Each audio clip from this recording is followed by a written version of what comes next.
You already know this is Punch Drunk Boxing, aka Mr. Moonshine himself. Lord, was it a good night of boxing? Was it a good night of boxing? Errol Spence becoming the unified welterweight champion of the world, WBC and the IBF.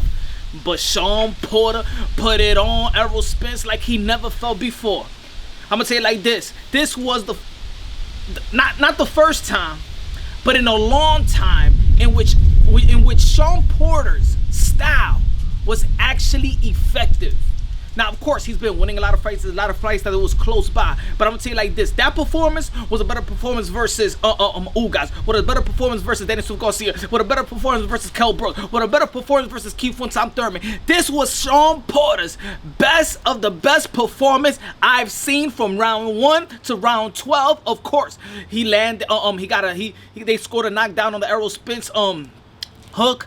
His hand touched the canvas, but you know what? In the end of the day, he came right back on Errol Spence, put him on the ropes, kept on coming, man. Yo, this was a great matchup.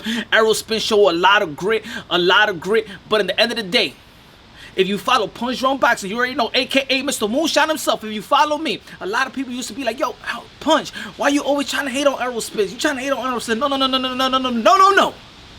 I always kept it consistent, and what you saw yesterday was what I've been saying since day one. What you saw yesterday about Errol Spence having to stay in line, do not have head movement, does not feint, throw the same jab, throw the 1-2 jab straight to the body, 1-2 jab straight to the body, then bam, doing the same thing. When I remember when the Floyd Mayweather said, about Triple G, that he's straight up and down, no special effects, that's what I said before once.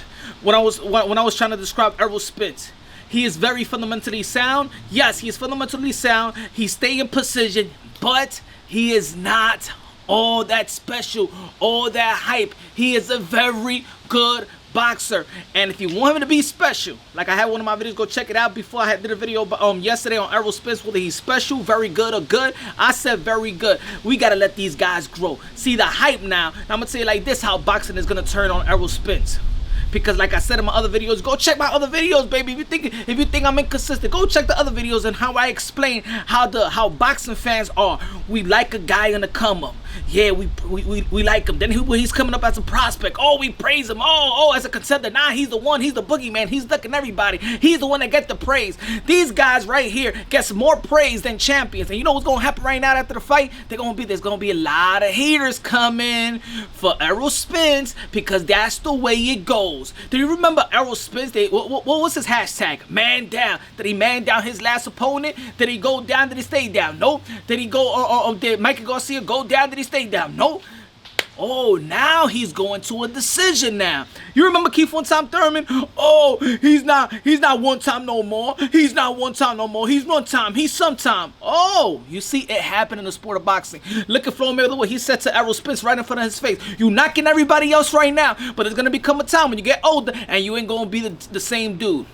Again, great performance by both men. I just wanted to point that out about Errol Spence because, of course, it's a Punch Drunk Boxing. I read the comments. I know people be like, oh, man, why you hating on Errol Spence? No, I don't hate on Errol Spence. I just don't give no boxers extra credit. I go by what they have done, and I'm gonna go by facts. That's it. That's the way I analyze the sport of boxing. That's my assessment. I keep it unbiasedly, objectively, and what's the other word? And logically. That's the way we keep it, right? So it was a great performance. How I scored it, you better go check it out. My live reaction. I was scoring the fight punch by punch, blow for blow, everything, man. I don't hear the commentators. I've been past that stage in my life. I'd rather listen to the boxing match in another language where I just can't understand. I'm not gonna look at the PBC telecast. I don't want to look at them talking, because they're persuasive, they're biased, they'll persuade you to think that this person is doing something. And at the end of the day, that's what a lot of people was commenting, because I was live till like 2-3 o'clock in the morning. Anyway, let's go just keep it briefly, because of course there's a lot of videos out there, and you already know what happened. There's a lot of opinions out there, but Punch Drunk, I believe, got the best of the best, because I keep it logically and unbiasedly and objectively. Like I said about Errol Spence, he fought good. I did have it a draw or one round by Errol Spence. because of the knockdown. And the end of the day could have gone either way. It was some close rounds that could have gone either way as well. It could have gone the 116, 111, too wide for me. You telling me even without the knockdown, Errol Spence was gonna win that fight 116, 112? Hell no. Hell no. Those judges that was gave it 116 and 112. See, a lot of 111. A lot of people talk about robberies. Now, I'm not gonna say the fight was a robbery of itself, but the way the scorecards, and I think that's the way they fixing things now. So nobody will say it's a robbery. They'll give a split decision. Yo, one judge could give it to a guy, and then once it's a split decision win, then it doesn't seem like a robbery, right? And I think that's what they doing nowadays. I'm sorry, but I'm just a conspiracy theorist on that one. You cannot have that fight 116, 111. It is no way in boxing hell that's a 116, 11 scorecard. Oh, no. Anyway, let me get that thing out of the way. But you already know, man. I'm gonna tell you like this: Shawn Porter showed that his skills could be effective. His skills was effective. From 1 to 12, it was all Shawn Porter's pace. Of course, he got sloppy in certain position, but also did Errol Spence get a little sloppy as well.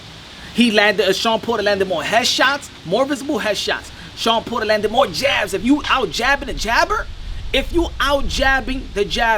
tells you a lot about this fight. It tells you a lot about this fight. Of course, Errol Spence was just digging in the body, but I'm gonna tell you like this: Errol Spence just didn't have a choice. Errol Spence didn't have a choice. And they said, "Oh, I just was digging in the body. I didn't implement my jab." Shawn Porter took the jab away from Errol Spence. He just couldn't let him breathe. He was on him. And I said this once: Shawn Porter should not let Errol Spence get time to sit on his punches. And when he got knocked down, the glove hitting the canvas, he stood in that position for too long. And I said, do not let Errol Spence sit on his punches. So Errol Spence, that we had to do that 11th round. He came back with a rally. The 10th round, I gave it the championship round. If people would like to count championship round, even though in the sport of boxing we don't count championship rounds in the scorecard, but a lot of people want to emphasize that Errol Spence did win the championship rounds. He did win round 11. I gave it close. You could have gave it either way, 12 round. But me doing a score and tallying it up, Errol Spence landed one more punch than Shawn Porter in that 12th round. So I could see why the judges may have given it a 12th round. I haven't seen the scorecard. I want to do that all later on. I want to do that probably like on Tuesday or Wednesday, because like I said, I don't like commentators. I don't like the judges to dictate my own card. I know how to score. I know how to score some boxing. Boxing is my life. I know boxing. So, Errol Spence did win the 12th round. Did win the 11th round. Shawn Porter did win the 10th round. Shawn Porter did win the 9th round. It could have gone. The 9th round could have gone either way, because I remember I was like, oh boom. Shawn Porter is up. That was a 5-4 round, Shawn Porter. The third round, round 1, Porter. Round 2, Porter. Round 3, Errol Spence. I'm going from the top of it, because that's me. I'm punch on boxing. Round 3, Errol Spence. Round 4, Shawn Porter. Round 5, Errol Spence. Round 6 could have gone Errol Spence, tied up. Round 7, Shawn Porter. 8, Shawn Porter. 9 could be Errol Spence. It could have gone either way, like I said. 10, Shawn Porter. And, that's the way it is. So we got, it could have been a draw. The knockdown could have gone to Errol Spence, and it could have gone some rounds. It was close, because a lot of them were smothering their punches as well. And I believe that put it this way. This is how I analyze. Errol Spence fought He fought in a style of a Shawn Porter. smothering his own punches, not really visible. You're not really seeing how he's connecting, really, other than that good shot. Of course, we see some good shot landing, but I believe that Errol Spence was just smothering his own punches, his leverage. I told the people that the body shots, I love the way he was coming with the body shot, that uppercut to the chest. It was real good, but again, Shawn Porter was going too low to hit him flush in the body shots, and I believe that I think that last punch in the 12th round, I believe hurt this guy to the body. There was another instant where Errol Spence hurt him to the body, and you saw Porter take that deep breath. But man, a lot of headshots. If you look at the left side of Errol Spence's face, boom. It was the left side or the right side? The right side, I believe so. And to be honest, this guy wasn't even throwing straight right hands. That is actually the kryptonite to southpaws. It was just a good matchup. Again, the stock doesn't drop for Shawn Porter. The stock doesn't drop for Errol Spence. Now he's a unified champion. Now everybody's going to be gunning for him. You saw Danny Swift Garcia. I'm gonna do a video about that. You saw Danny Swift Garcia get in the ring. Now he's the big fish. Now everybody wants him. That's what you want, Errol Spence. Now you're gonna feel what these other guys has been feeling. Now you're gonna be the ducker, because now who you gonna fight? You can't fight everybody at the same time. But at the end of the day, now Errol Spence is gonna understand how it feels to be a champion and how to be the top guy, and everybody's gonna. Now he's in position.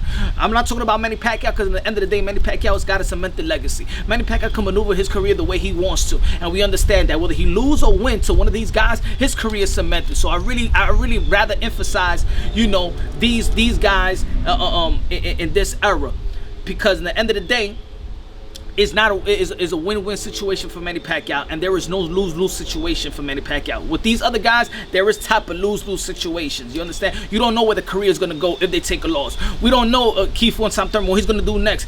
Does anybody want to fight Keith Thurman right now? Why would they fight him? What they're going to gain from it? So you need to understand, you could gain something from fighting Manny Pacquiao, whether he has a belt or not. So, in the end of the day, I want to emphasize more about this young era. Let me know what you feel about the fight. Let me know what you feel about the fight. Do you feel like it was a portal? Do you feel like the scorecards was too wide? Do you feel like Errol Spence actually won the fight? You let me know. What do you think about Errol Spence? Did he look special? Did he look normal? Did he look average? Did he look very good? Did he look just good? In the end of the day, I think he's a very good fighter. But in the end of the day, I keep saying the end of the day. In the end of the day, if you follow Punch Drunk Boxing, you already know how I analyze Errol Spence. For those who felt like I was hating on them, you felt stupid last night. Because whatever things that I've been saying was the same thing now that everybody's saying. Does not move his head. Stays in line, has a lot of grit, a big welterweight. He keeps coming and coming and coming. Throws the same jab at one speed. If you could neutralize him not sitting down on his punches, it's going to be a long night for Errol Spence. And was it a long night for Errol Spence? Yeah, damn well it was a long night for Errol Spence. But he's the champion. We got to give it up. These are modern day warriors, modern day gladiators. You already know this is Punch Drunk Boxing, a.k.a. Mr. Moonshine. You already know, man. Subscribe to the channel. You already know, man. On to the next.